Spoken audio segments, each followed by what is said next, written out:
오늘 우리에게 주시는 하나님의 말씀은 요한복음 13장 14절에서 17절까지 말씀입니다.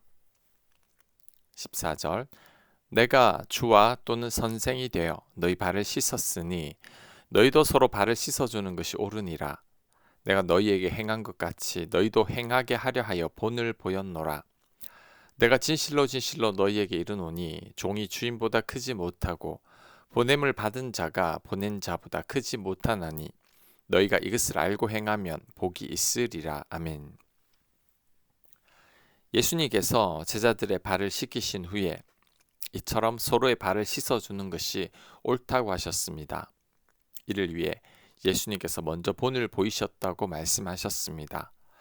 그 후 하신 말씀은 종이 주인보다 크지 못하고 보냄을 받은 자가 보낸 자보다 크지 못하다는 것이었습니다. 이 말씀이 의미하는 바가 뭘까요? 누군가의 발을 씻어준다고 작아지고 낮아지는 게 아니라는 거죠. 예수님 당시에는 종들이 주인이 집에 들어오면 발 씻을 물을 떠다가 주인의 발을 씻어드렸습니다.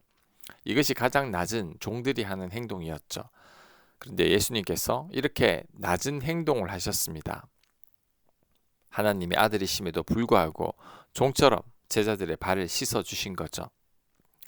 이런 모습은 제자들의 모습과는 정반대의 모습입니다. 지금 제자들은 누가 큰 자인가로 서로 다투고 있었죠. 이런 상황에서 누군가 예수님의 발을 먼저 씻어드리게 되면 그 자가 가장 작은 자가 되기에 제자들이 예수님 발을 씻어드리지 않았던 겁니다. 그러자 예수님께서 손수 제자들의 발을 씻는 본을 보이면서 그런다고 작은 자가 되는 게 아니라고 말씀하셨습니다. 이것이 바로 천국의 법칙입니다. 세상은 발을 씻어주는 자가 낮은 자이지만 천국은 그 반대입니다. 세상은 섬기는 자가 작은 자이지만 천국은 그 반대이죠. 천국은 낮아지고 작아지고 섬기는 자가 큰 자입니다. 하나님께서 예수님을 높이신 이유가 바로 여기에 있습니다.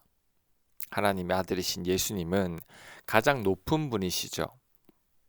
하지만 가장 낮은 피조물을 섬기셨습니다. 피조물을 살리기 위해 대신 십자가에 죽기까지 하셨죠.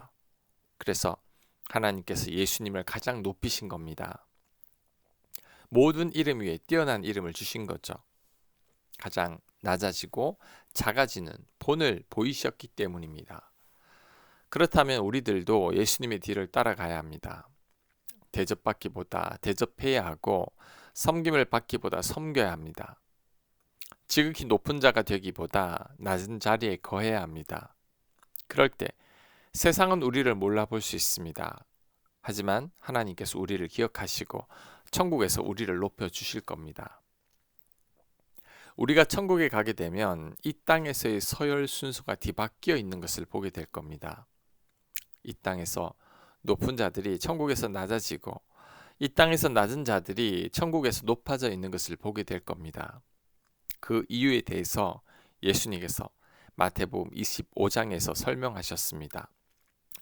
마지막 때에 양과 염소로 구별하실 것인데 양으로 분류되는 자들은 굶주린 자에게 음식을 주고 목마른 자에게 물을 주고 낯선 자를 환영하며 헐벗은 자에게 옷을 입히고 병든 자와 옥에 갇힌 자를 돌본 사람들입니다. 반면에 염소로 분류되는 자들은 위의 행위를 하지 않은 사람들이죠. 그 후 예수님께서 하신 말씀은 지극히 작은 자에게 한 것이 곧 나에게 한 것이라는 말씀이었습니다. 즉 작은 자를 섬기는 자는 양이 되고 작은 자를 무시하는 자는 염소가 된다는 거죠. 작은 자를 섬기는 자가 큰 자라는 말씀입니다.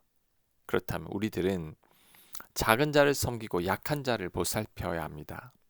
그것이 큰 자가 되는 길이고 주께서 기뻐하는 삶입니다. 우리들은 세상에서 알아주지 않는 것들에 관심을 가져야 합니다. 지극히 낮고 천한 곳에 마음을 둬야 합니다. 사람들이 꺼려하는 곳으로 가야 합니다.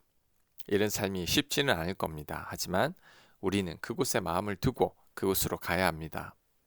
이런 삶이 예수님께서 살아오신 길이고 우리 또한 그 길로 가야 할 것입니다. 아멘. 기도합니다. 하나님, 예수님처럼 낮고 천한 자리로 가게 하여 주옵소서. 사람들이 꺼리는 자리, 아무도 알아주지 않는 자리를 사모하게 하여 주옵소서. 예수님 이름으로 기도합니다. 아멘.